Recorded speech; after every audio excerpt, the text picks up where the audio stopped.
Hello, happy Sunday. Welcome to the Bobby Moore stand. I'm Gary, he's Chris. And yesterday, Chris went across to Stamford Bridge while I sat in my living room. It finished Chelsea 3, West Ham 2 somehow. Chris, you got over it yet? Yeah, I have, surprisingly. You know, I mean, I wasn't in a good place yesterday evening because it was, like I said earlier to you, I think it felt like gut-wrenching, you know, to go 2 up and essentially dominate the game, which we did in the first half, and then to throw it all away, throw it all away and come away with nothing. It was a bit of a tough one to take. And yeah, but no, I'm not going to get too disheartened by it. The way I see it is we've got 14 cup finals now between now and the end of the season. And if we play anything like we did yesterday, particularly in that first half, I think we stand half a chance, in truth. I do. That might sound a little bit deluded, but I think we do. I think there's other teams that are going to be slipping into the mix a little bit now as well. So you just like I say to you every week, Gail, and every show that we do, you've got to kind of take each game as it comes. Sounds a bit of a cliche, but it's true. And like, you know, we more than held our own against a good Chelsea team. So I'm not going to get too upset about it at the moment. I mean, we were outstanding in that first half. I mean, it was beautiful to watch. It was different class. And you're absolutely right. Before the game, I think I predicted a draw. You predicted defeat. I nearly got a 2-2 draw. Bang on, actually. It was just like last minute. I could have boasted again, but you know, I was robbed. But you know, it doesn't bother me being right. But you know, I would have probably mentioned it. You'd have been celebrating all over your living room, wouldn't you, if that would have happened? Yeah. Sorry. In your cell, mate, because obviously you're a fucking wrong. I am a criminal. Yeah, obviously. Exactly. Yeah. Yeah, so that was a real gut wrencher, I must admit. And I have been at Chelsea twice when we've lost in the last minute, and it's just horrible. It's fucking horrible, that place when that happens. Yeah, it was. I don't know. I mean, honestly, mate, buzzing at half time, really buzzing. Atmosphere was great. Chelsea fans were getting irate and pissed off on the left hand side. To me, it was fantastic. Yeah, and it didn't feel real. I mean, I was saying to a few of the boys at half time, like, I feel like someone needs to pinch me. Because I just don't know this feeling. I can't remember what this feeling is like. And, you know, I was really confident going into the second half. And why not? You know, after that performance, you kind of think we should. But we can, I'm sure, talk about the game a bit more. Yeah, let's look back at your video, your vlog, with Danny's voice on it, as we always do. Why do you always say Danny's voice? Do you know, it's funny. Do you know what happened yesterday?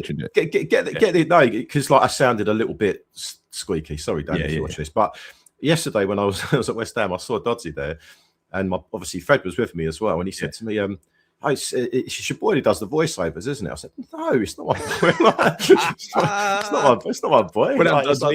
He goes, no, great videos. But he goes, I didn't know. I was like, yeah, it's me. I'm not going to get my son to do it. Do you know what I mean? Like, Christ. Yeah, no, it's not him. It's not him at all. Right. Yeah. Anyway, look, let's play this. And Chelsea away, and an opportunity to continue our 3-game winning streak and also bridge a 5-point gap between ourselves and Forest in our quest for safety.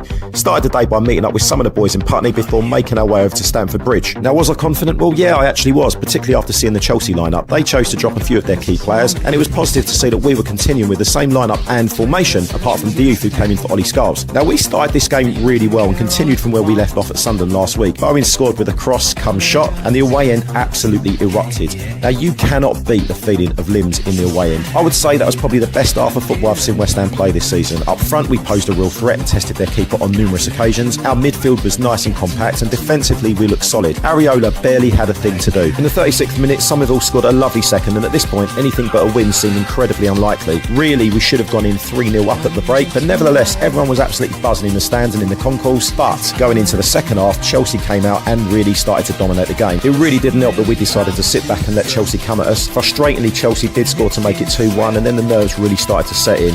Our answer was to take off a striker and bring on Max Kilman, which in my opinion was asking for trouble. We were already sitting too deep, but now with 5 at the back, we were inviting even more pressure on us. And it was of no real surprise when Chelsea scored an equaliser, and then suddenly I just wanted the game to end. We did have a few chances. Todibo in particular hit the post, which could have made it 3-2 to West Ham. And in typical West Ham fashion, Chelsea went up the other end to make it 3-2 to them. Now this was absolutely gut-wrenching to lose this one, particularly after our first half performance. And to make matters worse, Todibo also got a red card after a brawl in the final minutes of the game, which is going to be a massive loss for us in our quest to stay up. Mission impossible? Quite possibly, but we've got to live in hope that maybe, just maybe, a miracle might happen. Left the ground really downbeat and ended the day with a load of Chelsea fans jumping on our carriage to rub the result in even further. Burnley up next, lose that one, and I really do think we're done. I hope I'm wrong. Come on, you Irons. Brilliant vlog as usual, Chris. Yeah, we'll come to let's have a look at the stats for the game. So I think it was. I mean, if you look at this, they played into our hands really, because that's how we want to play in it. And I mean, a lot of these stats were in the first half. At one point, we had 15% possession, which is like a dream when you're playing as a counter-attacking. Sorry, in the first half, we had about 15% at one point, and that was before we actually started taking control of the game, when we were kind of all over them. In which point, the possession must have swung our way, surely. But then we've ended up on 30. I think that's what's happened. I haven't got I'm going to have to work so we got the possession stats of each half. I was hoping that because I really wanted to know what that was like, because obviously second half it was obvious. You could tell that Chelsea were dominating the ball and everything else. But first half, I felt that we had a bit more than that. I'm not going to lie. I thought we controlled massive parts of that. Well, we did in the first half. The game swung. You had like 5 or 10 minutes where we were getting to grips with Chelsea. Once we got to grips with Chelsea, we absolutely took control of the game. I mean, it was never seen such a one-sided game. Fucking down to Somerville running the whole length of the pitch on his own. Wow, it's just like, I was sitting there, you know, I wanted to be there, but it was actually weren't so bad sitting there on the sofa watching it. Actually seeing what these boys are up to, and in detail, you know, little flick by Bowen, little, you know, it was literally like watching Brazil in sometimes. It's fantastic. It's fantastic. And I mean, you had, first of all, the Jared Bowen goal, which Pablo, he played a part in there, didn't he? Distracted the keeper. Yeah, I think so. I think the keeper probably saves that if Pablo doesn't put himself in the way of that, because really, it was probably a bit of a bad miss by Pablo. He didn't even touch the ball, did he? But yeah, as you say, it distracted the goalkeeper. But I do think you're right. I think, you know, West Ham played with kind of like real attacking intent and purpose yesterday. Like first half, they did. And it was brilliant to see. I think Somerville, you pointed out, but also Aaron Wan-Bissaka, I thought he had a fantastic game yesterday. He was brilliant. He was really good. But it was very quick. You know, the way we were moving the ball was quick and fast, right? It wasn't all that kind of backward sideways bollocks that we've been used to for so long. First half, we actually looked like a very, very different team. And I think a lot of that should be attributed to the fact that we're probably building up a bit of confidence because of the form that we've been in over the last sort of 3 games.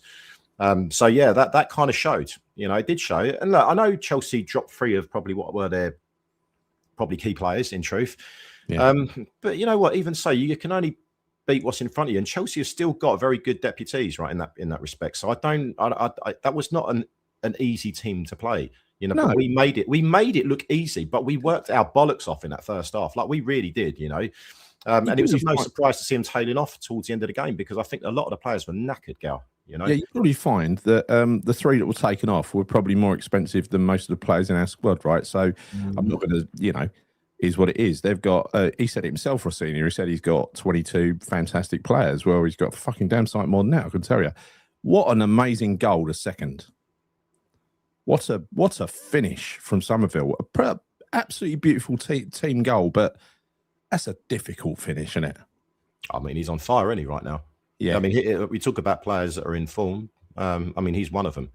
I mean, honestly, he's exciting to watch now. You know, when he gets that ball, you think, right, what's he going to do with it? Electric. You know, Electric. Yeah, and you actually, for the first time in not a long time, but ever actually, because you know there wasn't really ever much end product with Somerville, but now you think there could be an end product, and that goal was a great finish. Yeah, if you go back a month ago, he's not scoring that one, right? No, he's not. I mean, or he's going to whack it wide or something like that. Yeah, that's what he was doing. Or do you remember that time where he thought about the shot for bloody ages and didn't take it? And now something's clicked in his head that he's just going for goal, and I love it. So at half time, Cucurella, Pedro, and Fofana came on, and bloody hell, Cucurella's just always a nightmare for us, and he'd come back to bite us again at the end as well, wouldn't he? So first of all, Pedro, it was an amazing finish. I've got to be honest. That header was just deft, wasn't it? It was a great ball, but it was a great finish. It was high end. The players they've got are high end, aren't they? Yeah, and I'm not going to blame the defence for that one either, because I thought it was a brilliant cross. It was a fantastic cross, great finish. But but they deserved it because they were coming at us and putting us under a lot of pressure. And you could kind of feel it coming. I think, for the first maybe, I guess maybe 5 minutes, and I don't know if you saw this differently. For the first 5 minutes of the second half, I thought we looked okay, but then suddenly Chelsea started to put more and more and more pressure on us, and you could see us suddenly retracting and sitting really deep. And that was when it was getting a bit worrying because, the problem with West Ham is that I said this so many times. Our best form of defense right now is to attack. When you stick 2 up front, get the ball up the other end of the pitch, that is our best form of defense because we can't defend, particularly with a 5. And I think, when they scored that goal and then moving on to the equaliser as well. Yeah. This is where between 2-1 and 2-2 was when Max Kilman replaced Pablo, which was probably look, I won't say it's one of the worst decisions ever because he's done it before many times. I listened to Harry Redknapp talking earlier on Gio's show. And again, he was saying, well, I can see why he might have done it. We've all done it sort of thing. But the thing I have trouble with Nuno is it seems to be his default behaviour. He never does anything differently, right? That is what he goes to every time. He believes it should work, even though he hasn't got the players to do it. Even less so now, right? Well, I think when that sub obviously happened, immediately I knew it was going to be backs to the wall job, right? I mean, it pretty much was anyway prior to him coming on.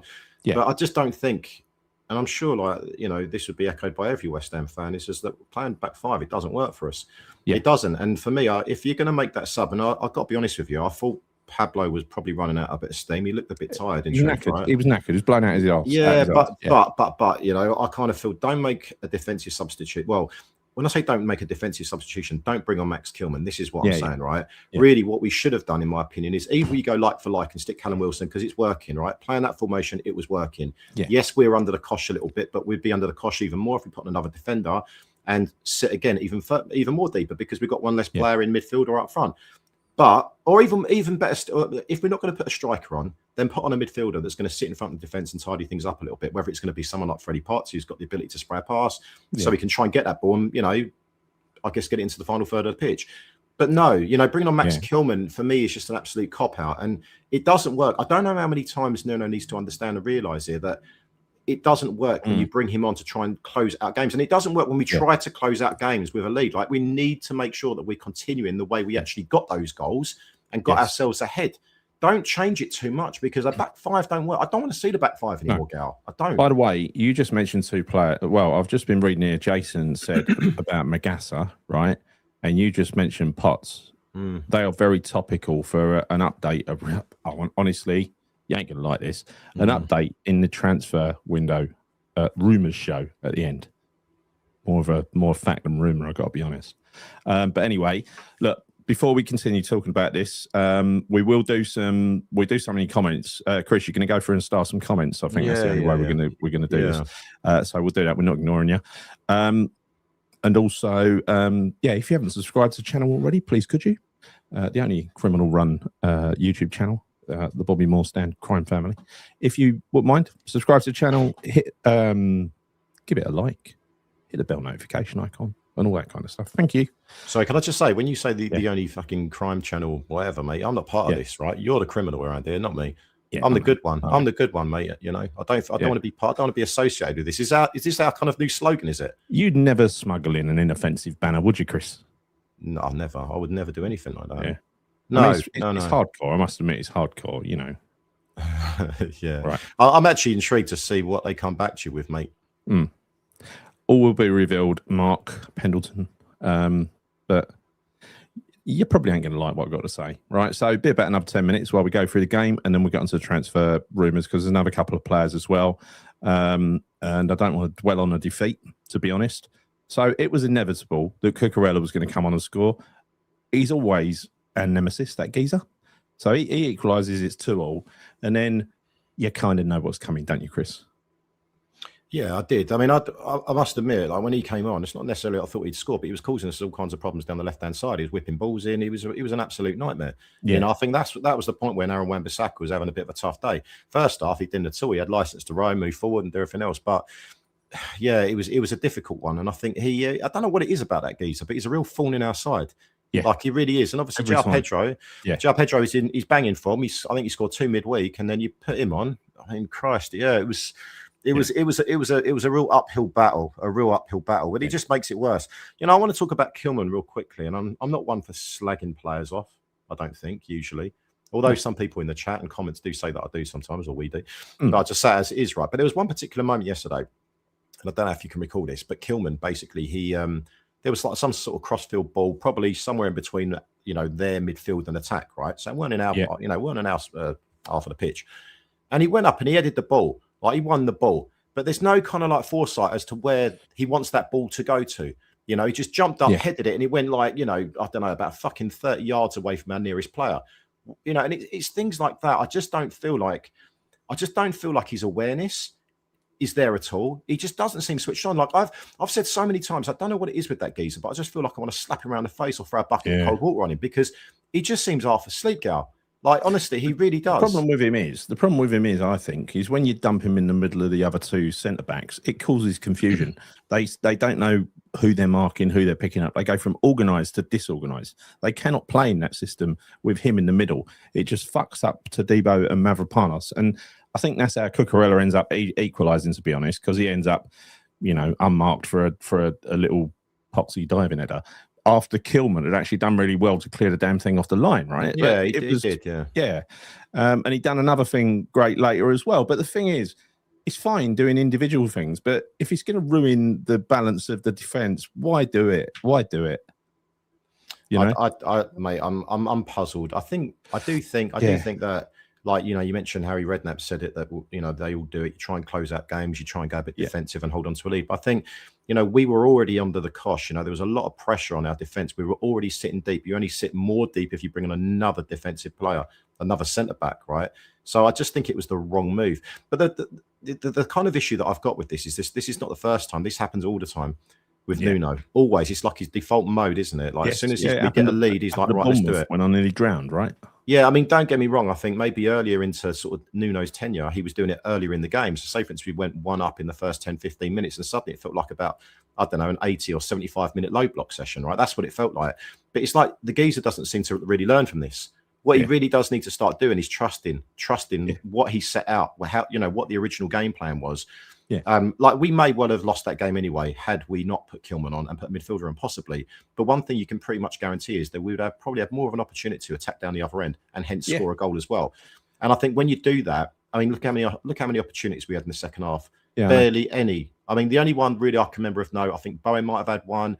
I think Castellanos had one, didn't he, where he screwed it wide of the post. And the other one was when Todibo hit the post. You know, that was pretty much got a score from that, from close range there. I mean, he had a chance to literally almost, win the game, when it was at 2-2 when he did that. Yeah, well, it was 2-2, and I think that may have happened probably around about the 86th minute, I'm guessing, off the top of my head. It was an open goal. It was an open goal. Anyone else, mate? Anyone else that goes to, well, not anyone else, but, you know, if you put it in one of our strikers, whoever, I think that's a goal. So that was a real shame, but. Again, I'm not. Do you know what? I don't want to dig out any players because I actually thought they were fantastic yesterday. They were. You know. And let's talk about the incident, the big incident. So Traore goes down the wing. He gets annoyed that someone's hanging on his leg and reacts, you know, badly to it. Then he kind of throws Cucurella to the ground as if he's lighter than air. You know, the geezer's powerful for sure, but that was going to be a booking all day long. Todibo just recently, since Bournemouth actually, where he invaded the home dugout, if you remember, defending his mates, he's actually just done that. And I don't think there's anything wrong with defending your mates. The problem was the red mist come down big time, didn't it? I mean, he looked like he lost it. He totally lost it. And in that situation, I've got to be honest, Traore started it, and the camera cut to Traore having a nice chat with a ref, while fucking Todibo is still in a fit. He's going after players. Why isn't Traore, who caused it, going and help calm him down? He's a 30-year-old player. Todibo's a youngster. He's fucking massively wound up here. He needs a teammate to help calm him down, you know. Nobody really did. Tommy got in the middle there and everything. You know, Kilman arrived about 10 minutes late. It's just like he got no help there. I felt for him, and I do love I've got to be honest, a little bit inside of me when he got the geezer around the throat, I was sort of going, good son.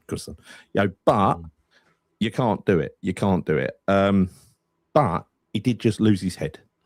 Yeah, he did. And you're right. I mean, there should have been someone to stop him. But you know what? There were so many players involved in this, right? There's loads of pushing and shoving going on. But I think Wilson did. Wilson got involved. Definitely Souček got involved from memory. Yeah, Souček did. Yep. Yeah, I'm trying to remember. I got some footage of it actually, but yeah, I don't know, mate. I mean, I'm mad eyes. He did have mad eyes. I mean, you should have. He did, didn't he? Did you see the replay? Did you see the replay? I'll tell you the best replay, right? And I've seen it from a different angle, and it's genius. Is when, what's his face? Traore squares up. Was it João Pedro? Yeah. It was João Pedro, wasn't it? And you see João Pedro's eyes, and he's like, oh fuck! Like it's almost like he didn't realise who he'd messed with, right? By pushing Traore in the back. That was really, I mean, that made me laugh. The reaction was priceless, right? It was hilarious. But the other one, Hulk coming towards you, right? Yeah, but the other one though, for me, was when he just flings like Cucurella to the floor, like he's he weighed nothing. It's like he weighed nothing. He was lighter than air. So funny. It was so funny watching that back. Like, I'm not gonna lie. I'm like you, Gary. I quite like seeing a bit of a scrap. It's a bit of a throwback to back in the day. Obviously, got involved as well. Good. Yeah, he gave Cole Palmer a slap, didn't he? Good. He gave Cole Palmer a slap. But Cole Palmer's lips didn't stop flapping for that whole fucking thing. He's a wind up. He's a pussy, isn't he? He's a little bitch, mate. Yeah, he is. Yeah. So Todibo, I'm telling you now, Todibo, if we stayed up and we could keep hold of Todibo, he could become a leader, right? He's still a youngster. He's still learning the game and everything else. If he could channel that anger, channel that aggression. I thought he was about 26, 27. Am I wrong? He's not that old. I thought he was old. I don't think he was a youngster. Todibo. No, not a youngster, but he's about 24, isn't he? I was saying. 25? He's 26, mate. Yeah, he's 26. Oh, he's 26. Oh, he's getting on a bit then. Oh, he should have changed. Yeah, but anyway, we like nutters, don't we, Chris? We like nutters. The problem is the problem is nowadays, right? You can't get away with that shit. Back in the 90s or 80s, you get away with that stuff, you know? And I mean, you know what it's like when that sort of thing happens, particularly when you're losing the game already 3-2. Loads of the West Ham fans are like, yeah, go on, fucking knock him out, chill him. Like, everyone's shouting that stuff out. I must admit, like, there was so much going on that I didn't actually see what Todibo had done because there was just players everywhere, right? But when the referee went to VAR, I genuinely thought that it was going to be Traore being sent off because he was obviously he was the one that caused it, right, in the first place. And obviously I could see that he was shoving and pushing people and this, that, and the other. So I thought it was him. And I think Traore might have thought it as well because he kind of backed away, had a word with the referee, then he backed away and he's sort of standing around the far post, you know, and just seeing what was unfolding. That's what he looked like. Repka eyes. That's what he had.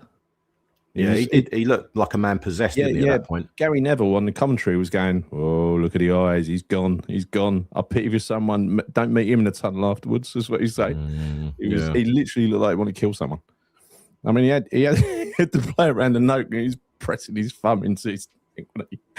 I'll tell you one thing, actually, though, and I don't know if anyone else has seen this or if you've seen it or anything else, but when Todibo grabs whoever it was, can't remember now, their goalkeeper came up to Todibo and he'd done something very similar. And there are some pictures and some footage where it looks like he's also strangling Todibo.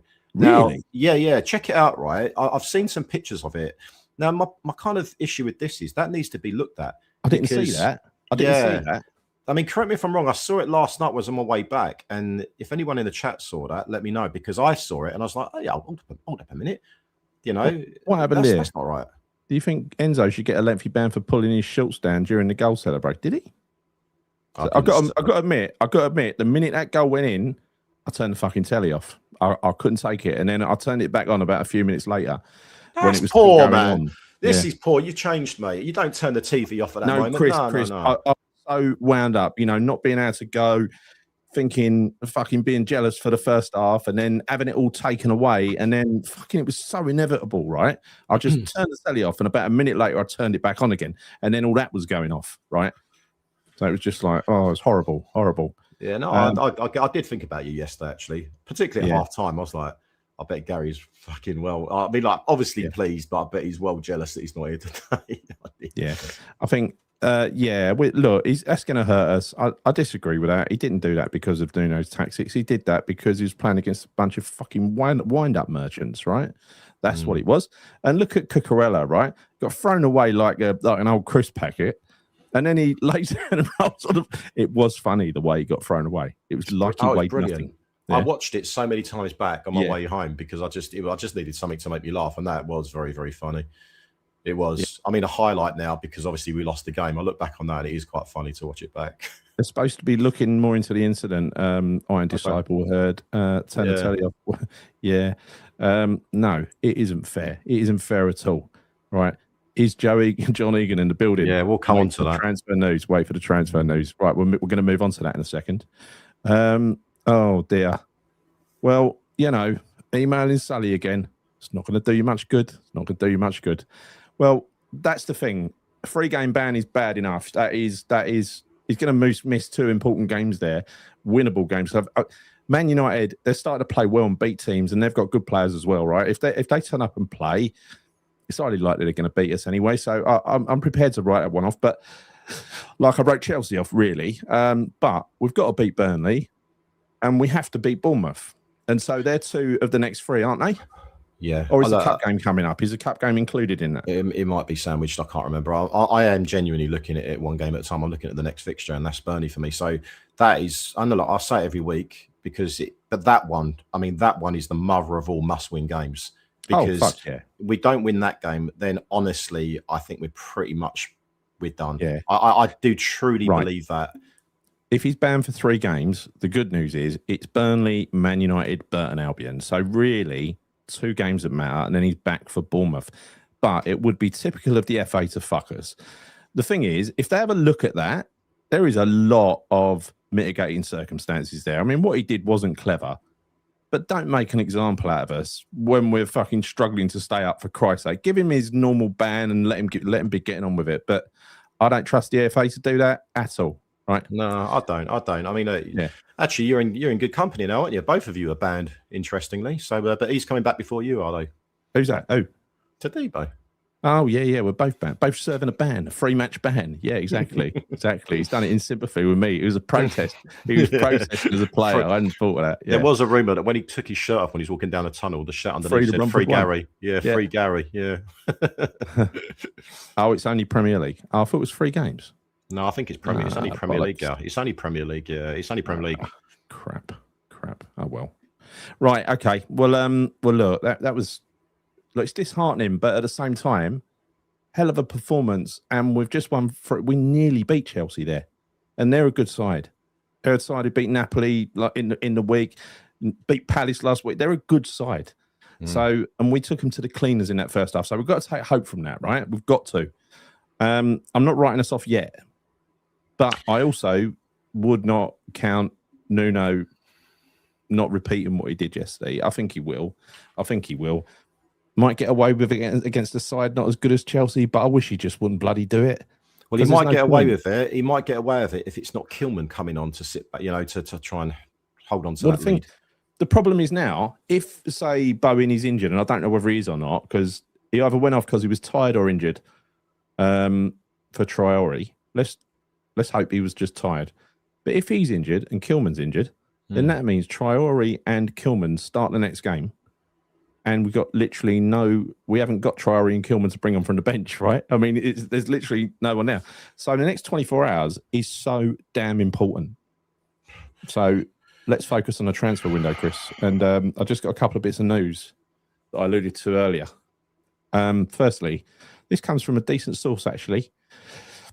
Never given me crap anyway before, but it comes from a decent source. And it was around what went on at in one of the exec lounges yesterday.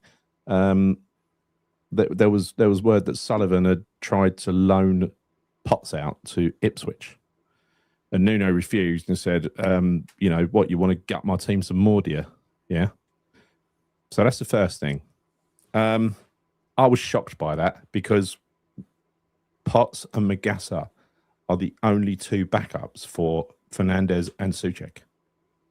They're literally all we have left. So why would you try to loan one of them out? But it gets even worse than that, as I'm going to explain. Oh, no, that's not good, is it, Chris? Let's try that one. There we go. Well, let's get a bit bigger. Right, let's move these ones along. Move along, chaps. The green ones are all the finished ones, right? So Mads Hermansen, apparently he's on his way to Besiktas. So this is what that Kinski deal is all about. It ain't, after all, about getting rid of Areola. It's about literally bringing in a loaner to replace our number 2 and flog Hermansen. Yeah, well, that doesn't really bother me, to be honest with you. Why should it? You know? No, it doesn't. It doesn't. You could say it's good business, I suppose. Well, I'm sure he's on a decent wage. I don't know what, Kinski, whatever his bloody name is on over at Spurs, but he's number 2, so it doesn't impact us, right? I don't expect, and it's very rare that you get injuries to goalkeepers, isn't it? So I don't. The thing that bothers me about this is, what the fuck are we doing it for? Why are we focusing on trading keepers when we should be going and busting a gut to find centre backs, which is what we need? Yeah, well, the problem is, though, and I'm going to sort of play devil's advocate here, if Mads Hermansen is saying he wants out, then West Ham understandably are going to need to look for a replacement. So you can't necessarily say that, Gal. It's not to say that I don't necessarily believe that West Ham are going at it 100% to try and make signings. I don't. But all I'm saying is that if he wants to leave West Ham, then we of course need to find a replacement for him. Club priorities first, right? It's got to be. Well, yeah, but what I'm saying, of course, I'm not disputing that. But at the end of the day, if the geezer if the geezer saying he has to leave, then you're going to need to replace him, aren't you? You're going to need to replace him. So I'm not going to have a go at that. The thing that I will be pissed about is if we don't actually sign any decent centre backs. That's what's really going to aggravate me. If there's other business, there's always other business. There's always other people walking out the door and people replace them and stuff like that. We're talking about second choice goalkeeper, Gal, so I'm not that bothered about it.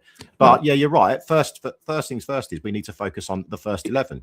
It's utilising the time of whoever is doing those deals when they should be going and doing other deals. Is what I'm saying, right? Songatu Magassa.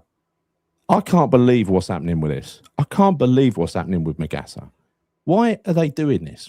Apparently, and this is a rumour, I can't confirm this one, but he's vacated his house and he's on his way to Galatasaray, which was the original link, right? I don't know how much, but he's only had 2 bad games for us. He played brilliantly at Man United, if you remember. How the fuck has he suddenly fallen from grace so heavily? I don't know. Well, we don't have the answers to these questions, That's if, and it is a rumor, right? That's if he does leave, because if he does, it's madness, because we've only got Freddie Potts as our backup central midfielder, and he was trying to loan him out. Yeah, and Kante, who's very inexperienced, right? So it makes no sense whatsoever. So I don't know, we can speculate on all this stuff as much as all day, but. Well, we've been pretty accurate so far. We've been pretty accurate. We have, and it just, I think, I was talking about the centre back thing. I mean, the midfield thing's a massive problem for me because, you need some depth there, and we've sold 4 already. I mean, if we get rid of Magassa, that's 5 central midfielders. 5 central midfielders. Like, what? No team in the Premier League can cope with that. None. Certainly not us. Look, we're fucking in 18th position right now. Chris. There are certain windows that are open quite a long time after ours shut. Yeah. So there's always a chance to move players on outside the window as well. We know that. Yeah, brilliant. John Egan is the latest. We're going to take a closer look at him soon. 33 years old, 6'1", played a lot of games this year for Hull, so he'll be fit as a fiddle. He's I don't know what he's like. I genuinely don't, but I fucking hope he's Matt Dawson in disguise. I really do. Craig Dawson. Because it looks like Craig Dawson, Gal, not Matt Dawson. Craig Dawson. I know what I meant. You can't be disrespecting the GOAT, mate. Sorry, Craig Dawson. Sorry, Craig Dawson, you legend. Anton Kinski, that is the one who's coming in to replace Mads. Harwood Bellis. Now, it looks like it's a sort-house deal, as we know. We put a derisory bid in. They thought it was derisory anyway. They said no. We played this game, didn't we, over weeks with Southampton and then get a deal done at the last minute. But what's happened now is we've gone back with a loan offer, which I'll probably also refuse. I don't know, but probably be try before you buy, I would imagine. But yeah, we've already reviewed him. The other one that we're going to review as well as Egan is Nathan de Souza from Real Betis, right? Real Betis, it is, yeah. 24 years old, 6'2", centre back. I mean, I'd be surprised if we loaned him. He's a regular. So it must be a buy, if anything. He's another Brazilian. I don't know. Dizazi, Chelsea still want to sell. Roma are interested, and another club. I don't know if that is. Who? AC Milan are interested in him AC Milan as well. So look, if them two are interested, he's not coming to us, is he? But I don't know whether it's a loan to either of them or whether one of them are going to actually make an offer. I don't know. And also, it hasn't disappeared yet. Nikola Zalewski, I don't believe we're going to get this done, but talks ongoing is the latest. Talks ongoing. I don't buy it. Like we won't buy it either, right? So let's have a little look into those two new players that we've got on the that we've highlighted. Let's start off with John Egan. Right. So 33 years old, born in Cork, Irish, 6'1", 11 stone, 11. So he's a big lad. 27 appearances, 1 goal this year, 25 starts. Yeah, he's played a lot of minutes, a lot of minutes. Take some shots as well, doesn't he? He's in the championship. You've got to bear in mind. A lot of tackles, a lot of blocks, interceptions, a lot of duels, which we like. I don't know what he's like. Do you know anything about this geezer at all? In terms of is he a ball player? Is he energetic? Is he a big lump who's going to be dominant? What is he? I'm not going to pretend that I do, because I've seen him play. Obviously, I've seen him play some games before. I know that much, but I can't really recall him being some standout centre half. I think the one thing that I'm trying to get my head around with this deal as well. Yeah. Okay, so first of all, he's 33, right? Yeah. This is not one for the future. This is one to basically plug a gap, right? Yeah. Yeah, one for the past, yeah. But he obviously playing for Hull City, they're like 3rd in the championship right now. So from Hull's perspective, they're not going to want to let go of what is probably their best centre half, I would imagine. They're not going to want to do that. But yet at the same time, I also understand that Hull are having some kind of financial difficulties. But then you kind of speculate to accumulate, right? I mean, if they're 3rd in the championship, well, you kind of imagine you want to hold on to him because you know it could actually result in promotion. So you'd be willing to keep hold of a centre half who clearly is doing a good job because they're 3rd in the league right now. So again, who's he played for over the years? Look, I mean, I know, you know the problem I've got with this guy, and this is what fucking annoys me. We're talking about John fucking Egan, right? John fucking Egan. But we talk about shopping in Poundland and everything. We're not just shopping in Poundland. We're shopping in Poundland's fucking bargain bin, mate. That's how bad it is right now. I mean, it's actually laughable. But honestly, could you imagine any other Premier League club being linked with John Egan? No. Like, apparently, I think Ipswich Town are also interested in him. So we're in a fucking foot race with Ipswich Town to sign a Championship centre back who's 33 years old, and Ipswich are playing in the Championship. Like, you couldn't make it up. You couldn't make this shit up. So it does annoy me. It really annoys me. I just can't understand. I'm just hoping this is all smoke and mirrors, and they've got someone else lined up, and hopefully it's Howard Bellis, because I do think he's a much better option. But again, if they're faffing around on the transfer, we want a loan and blah. No, just sign the geezer. Like, if they want 12 million quid from him, if they want 15 million quid from him, sign him, because he could make the difference, right? The window fucking shuts tomorrow. The window shuts tomorrow. Get a fucking deal done. Yeah.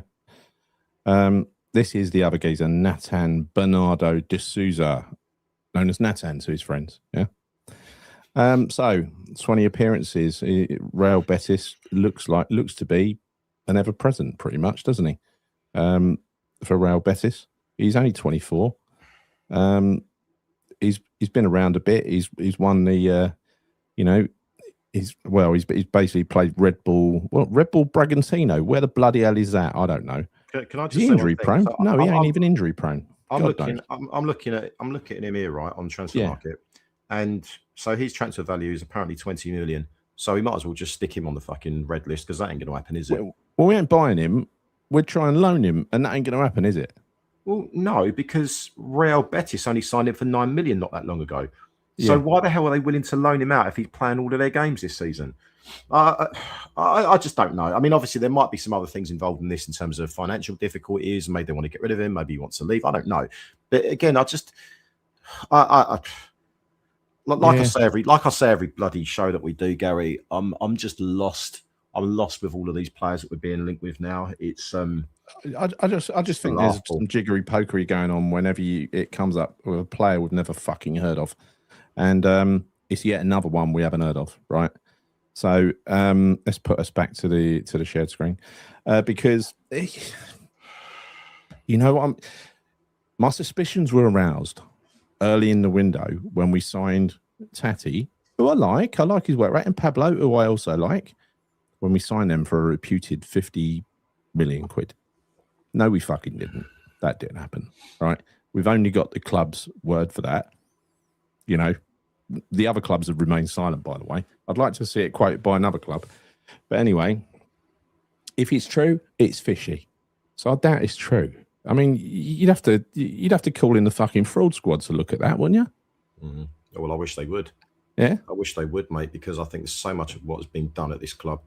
You know, the fraud squad needs to look into it, because it's you know, you look at it objectively. If you're a fan of any other club, or if you just like football in general, and you look at the business that West Ham are doing, the money that apparently we're paying for certain players, it doesn't make any sense. Like, and I am referring specifically to probably more Pablo than Tati, in truth.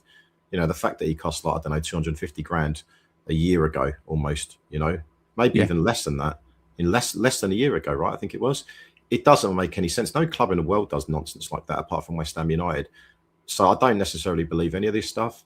And also, I don't believe a lot of these links. I get annoyed about it.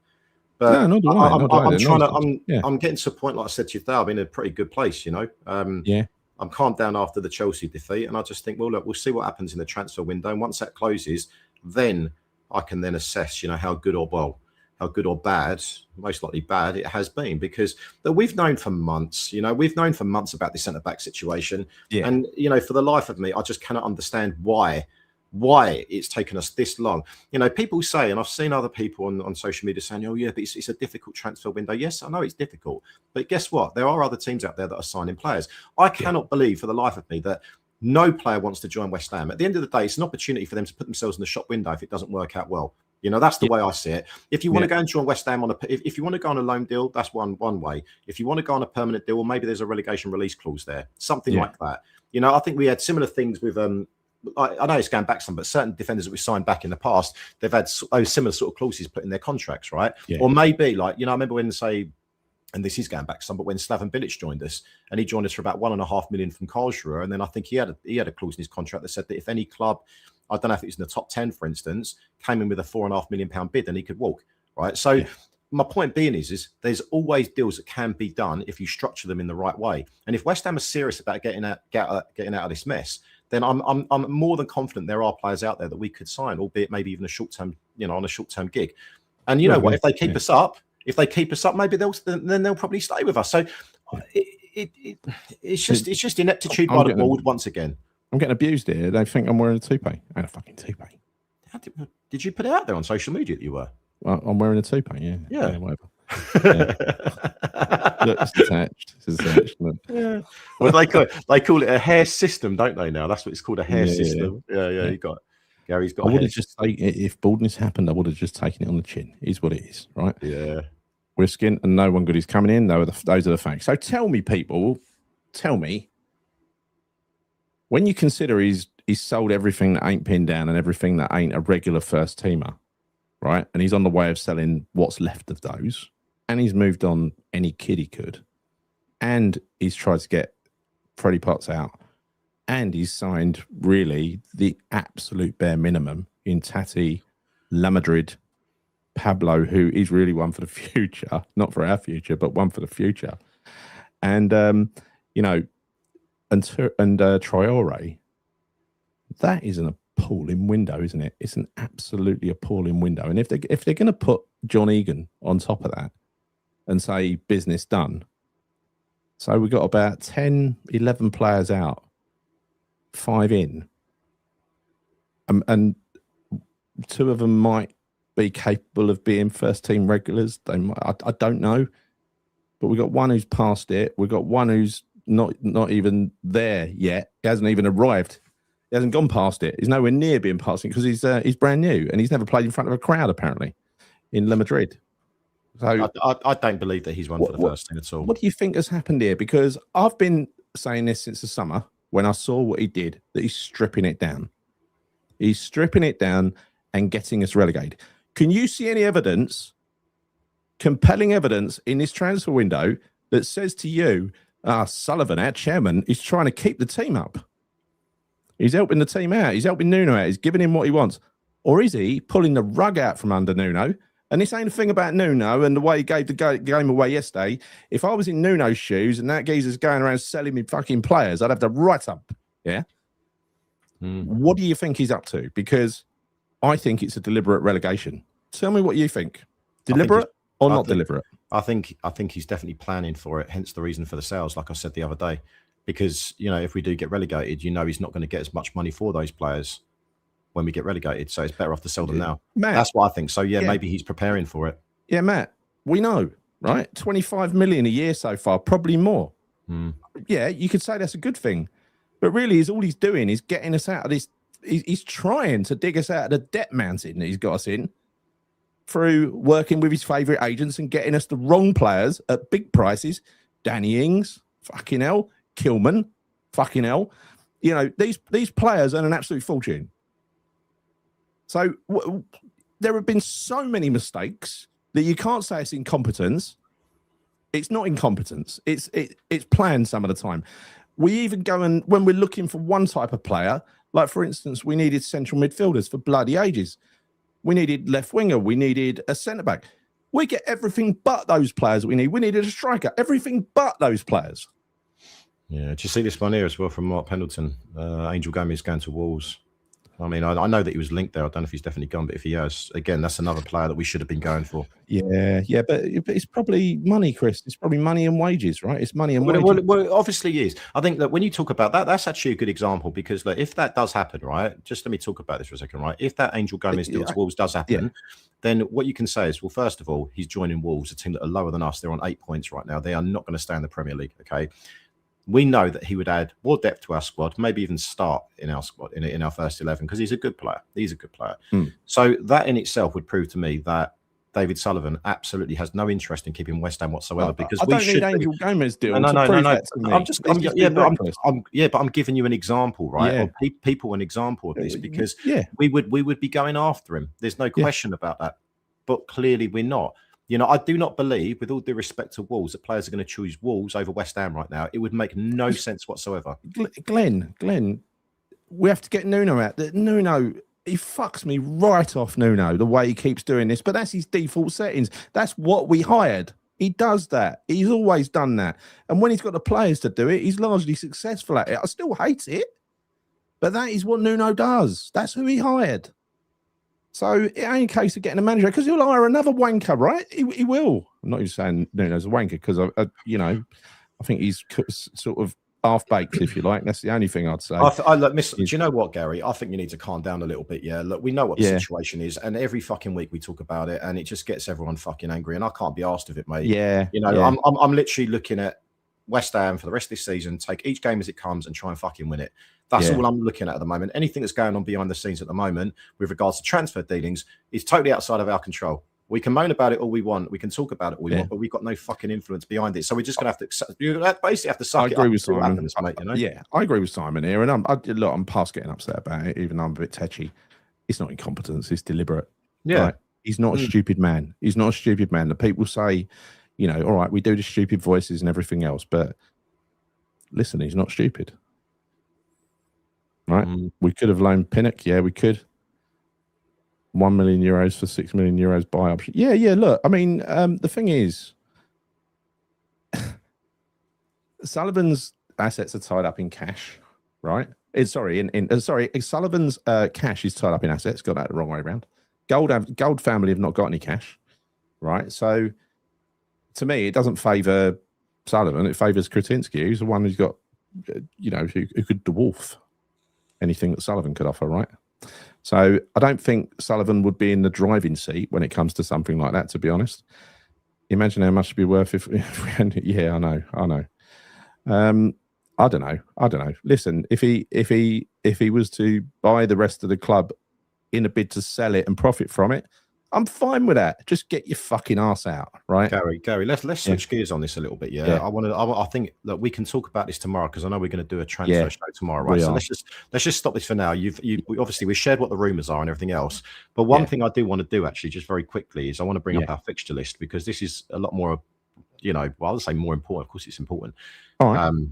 So where is it? I know we've got it. Hold on. Let me share it. Hang on. Yeah. Share screen. This one. Right. Okay. So I mean, let's take that comment off down the bottom as well. Hold up. Right. Here we Hold go. on a minute. Let's make it a bit bigger. Yeah, we'll do that, and then we go down. Right. So who we got? Right. We have Burnley away, right? So we know that obviously more than a must-win game. I think we lose that, then we're in trouble now. But I think we are really, really in trouble. I think relegation is starting to become realised then, right? Yeah. Then after that, United at home. I'm just trying to work out realistically how many points. Well, and I know we've done this before. I think 3 points from that. 3 points from that. We've got no option. It has to be 3 points. Man United at home, the way they're playing, I'm going to go draw. So 4 points, right? And I think we've got to win Bournemouth. I think our future is decided in the next few games. We've got to beat Bournemouth. That's exactly what I was thinking, because I think, for me, like Burnley, 3 points definitely. Bare minimum draw, United. Actually, honestly, I think that's got to be a win for us at home to United. I don't think we're in any kind of luxurious position where we can say, right, we'll take a draw. United. No, we need a fucking win. We need a win, because look, look at the other games coming up, Gary. Look at the other games. None of them are easy, mate. Fulham are a decent team as well. They did really well today. So there are some really, really tough fixtures in there. That little run of 4 games there is not good, is it? No, it's not. So I think when you're looking at those games coming up, Burnley absolutely has got to be a must win. I think United also has to be a win. And I think Bournemouth does as well. But look, I know we're not going to get 3 out of 3. Of course we're not going to. It's just not going to happen. But I think if we can get 7 points from those 3, that for me, honestly, that's the bare minimum. That is the bare minimum, because mate, look how many points we are away from fucking safety now. What is it? We're 6 points away from Forest, aren't we? 6 points away from Leeds. Let's just be brutally honest about this, right? I think we can beat Burnley, we can beat United, we can beat Bournemouth, right? I think we can get a point or beat Fulham. I don't think that's beyond reach. Away to Villa, City and Liverpool, they're out of our reach. Wolves at home, we can win that. Palace away, we can win that. Everton at home, we can win that. Brentford away, we will not win that. Right. Gary, do you know? Sorry, mate. Look, we can win that. Of course we can fucking win it. We can win all of those games in theory, right? We gave Chelsea a fucking run for their money yesterday. So yeah, you're right. We can win those games, but we've got to kind of work out realistically: are we going to win those fucking games? This is what it comes down to. Not just saying, "Oh yeah, we can." Yeah, that looks like a game we can win. Well, look. How do you want to do it then, Chris? I mean, I was going through adding up the points. I think we'll get 3 there, and I think we'll get 1. I mean, let's add it up ourselves. 3, 1. That's 7. I think we'll get 1 there. 8. I think Wolves will win that. 11. I think we'll beat Palace. That'll be 14. We'll beat them. Palace away, Gal. That's a tough game. I don't think anything about that one. We've got a better record away to Palace than we have at home. That's my logic. Yeah, it is, but it's still a fucking tough game, though, mate. It is a tough game. Is there an easy game? Is there an easy game here, Chris? Especially when you're fighting for your lives.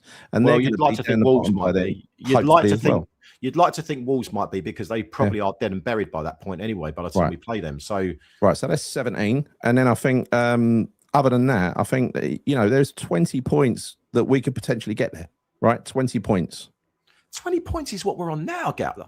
Yeah, exactly. That takes us to 40, right? That is, I think, the optimum. I don't think we can do better than that. No, yeah, you're right. We definitely can't. We definitely can't do better than that. So the problem is, if you look at those games, if we do lose Burnley, I think really we could only get 37 points. If we don't beat Bournemouth, then really we could only get 34 points. Then shit gets real, yeah? I've got a strong... I mean, look, we're looking at our fixtures, but I also think that the teams around us have got a tough run of games as well. I think Leeds are getting sucked right back into it again. I thought they were on a decent run, but suddenly they're getting sucked back into it. I actually think Forest will be out of the equation, to be honest with you. I think it's going to be a toss-up between ourselves and Leeds. What's your feeling? Do you think we're going down? Well, yeah, I do think we're going down.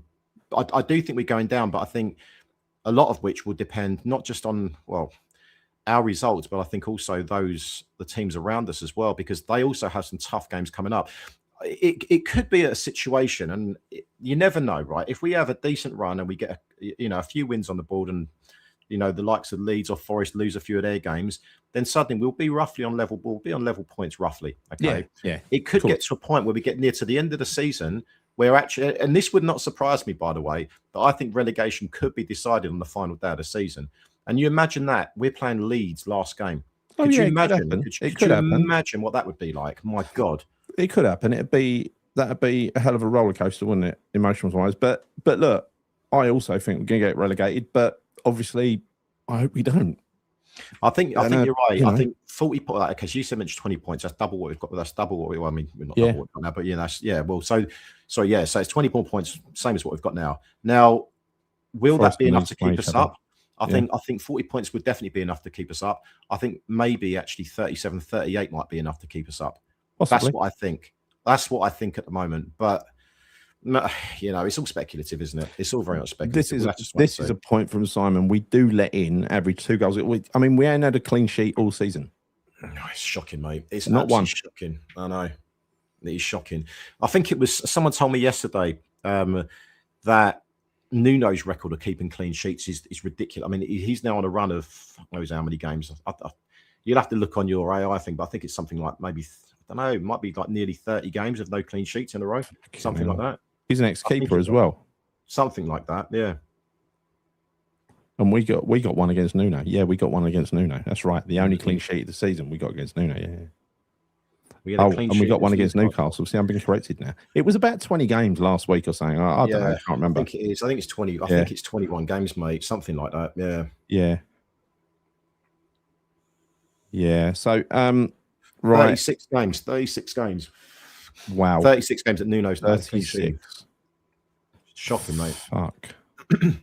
Yeah, because his Forest team drops off a cliff, didn't it? I mean, it was really solid. And then earlier this season, he seemed to give up, didn't he? Yeah, we beat Newcastle 3-1. Yeah, that's right. So our only clean sheet, one, has been Forest, and that was against Nuno. Yeah. Wow. Yeah. I don't know, Turbo Dave. Your guess is as good as mine. The only thing is they can't sell me seats in the meantime. But yeah, Dawson is still looking for a club. Yeah, I know. Anyway, I would probably take him over bloody Egan, mate. Honestly, I would. Well, I don't know what Egan's like. I don't want to write him off. I won't write anyone off. I just hope that they turn up and they're all right. I don't want to buy someone that's just to sit on the bench. They've got to go into the first team. And I just don't see it, right? I don't see it. Well, I'll tell you what, the next 24 plus hours is going to be very interesting. It really is. I'm so intrigued to see what happens, but my fear is that not much. You know, I don't see much happening at all. I'm inclined to agree about Pablo, but again, he is young. The thing is, I doubt we'll even keep him if we go down because he gets half his wages. Right, he'll be off. I'm going to say one other thing as well, Gary. Okay, so we're looking at the fixtures and everything else. So this is my prediction. Okay, if we end up tomorrow only signing John Egan, only John Egan and the goalkeeper from Spurs, then I say we get relegated because that's just simply not enough. You know, so I think a lot of this depends. So we look at the fixtures. Maybe we look at those fixtures after tomorrow, once we've got our squad in place, would make more sense. But as it stands right now, it's not good enough to stay up. We do need reinforcements, and if we don't get those reinforcements tomorrow, then we're fucked. That 100%. Is my final decision on this, right? That's my final opinion. No, I agree. And look, it's the end of another frustrating weekend. The transfer window shuts tomorrow. What time's it shut? Do you know? I don't know. Like 11 this is o'clock. What we're doing today, living by the seat of our pants, doing day to day. Man, I had a nice day today, right? I'm going to change. Yeah, I had a nice day today. I thought to myself, like, I'm going to get out of my house. It's my daughter's birthday next week, and I thought I'd take her out shopping. So we went up to Lakeside's. I actually went into the West Ham shop, Gal. I'm just changing. I went into the Lakeside shop. I'm not allowed in there, Chris. I'm banned as well as the stadium. Oh, you know, are you? Thanks for rubbing it in. Can you miss it out next time you're in there, mate? It's so much tat in there. It really is. Yeah. I was hoping I could find. Truthfully, like I don't like spending money in club shops, right? But I was looking for a West Ham top with the old crest on it, and I couldn't find one in there at all. I couldn't. They had some of the old shirts, but I wanted to get like a sweater or something. They didn't have it. A load of crap in there, to be honest with you. But you know, I get wound up by little things. No, it's crazy. Really? Yeah, like little things kind of wind me up, right? So yeah, I didn't know that, Chris. This one's a fucking corker, right? So go to Lakeside. Upstairs, you've got the the food hall, the food court, whatever you want to call it. So I'm sitting down. I got myself a curry, like a katsu chicken curry thing, right? Yeah. I'm eating it away. My daughter's eating some food and everything, and I think my missus Amanda, I don't know if she noticed it. I think it might have been Lily that noticed it, and she turned around. She goes, like, what's she looking at? I said, what are you looking at? She's like really sort of waving edge. She takes after me like this in some respects. There's a geezer that's sitting about, I don't know, 1.5 meters, 2 meters away. Big guy, right? I'm not going to say fat, it's rude. Yeah. Big guy. And his trousers, like, basically, his arse cheekish. Like, I can see his fucking, I'm literally. Look at that. And you know what it's like. Once you see it, you can't unsee it and you can't unthink it. So there's me tucking into a curry. And I see some, do you know, I'm going to say it for what it is. I'm seeing a fat geezer and his arsehole right in front of me. I just, you know what I mean? Like, I mean, it's all extremely unpleasant, Chris. Extremely unpleasant. All of these things, Gary, divert my attention away from West Ham. I know. You know, of course I know it you mean. does. I know you mean. It does, particularly when I'm eating. I'd have been pissing myself, I must admit. If I sat down with Gary, I look opposite, if someone's got their ass out, I would just move. Gary, answer me this. Answer me this though. Yeah. Some people, like, they don't have any manners. Like, no manners or no thought at all. They just go out like they couldn't give a toss. Like, yeah, I've got another issue with another things what people do, which I never understand. You know, like during the daytime, Gary, during the daytime, you see people go walking around in their fucking pajamas sometimes. I don't get that. How lazy is that? Fucking put some clothes on and go to shop. It's outrageous, Chris. It's outrageous. But we've just reached an hour. We've just reached an hour. Let's knock it on the head. Thank you, everybody, for joining. Thank you for all your comments. Claire, thanks for providing security. And thanks for everyone watching at home. And I think we are done. Anything else to Chris to say before we go? Don't know, mate. Nah, let's still fucking pray for tomorrow and hope a bit of a miracle happens and we sign some decent players. That's all I'll say. Exactly. We will be back tomorrow. I just don't know when. I haven't planned it yet. We haven't planned it yet. But I'll leave you with something that worrying about the cost of going down. An old favourite from Cannytownlen. For all your artwork, go to West Ham artwork. Go to cannytownlen.com. And please don't forget to subscribe to the channel, The Bobby Moore Stand, here on YouTube. Give the video a like and hit the bell notification icon. My lips are faulty. And one last thing. Sorry, one last thing. I want a hype as well, if you wouldn't mind. Hype is always good. But remember, he's not guilty. He ain't guilty. Free Gary. Let that hashtag start going viral. Yeah. See you soon. Keep having your minds. Hey Goldie, I'm desperately worried about relegation. Do you have a Christmas singing on to cheer us up? The fans can play, but we're not listening. And they want change, but we're resisting. The club's got no fight. We won't sleep tonight, worried about the cost of going down. Wave away all the tourists. Here to stay are the purists.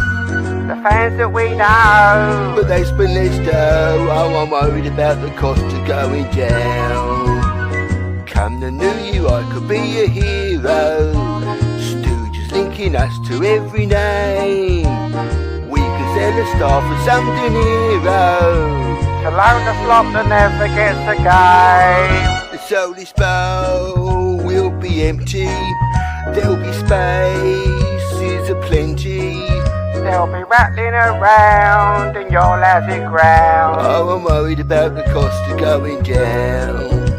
Or can we charm the fans with singing sections, with flags and tifos lifted over heads?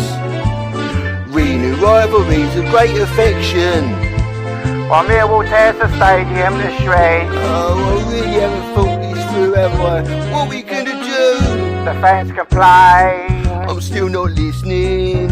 They want change, we're still resisting. but they'll keep up the fight. Well, I'll hold on tight, but I'm worried about the cost of going down. Yes, I'm worried about the cost, and I'm worried about the loss. Yes, I'm worried about the cost of going down. Can't Karen pull her finger out, Dave? Don't be daft, she only works Thursdays and Fridays.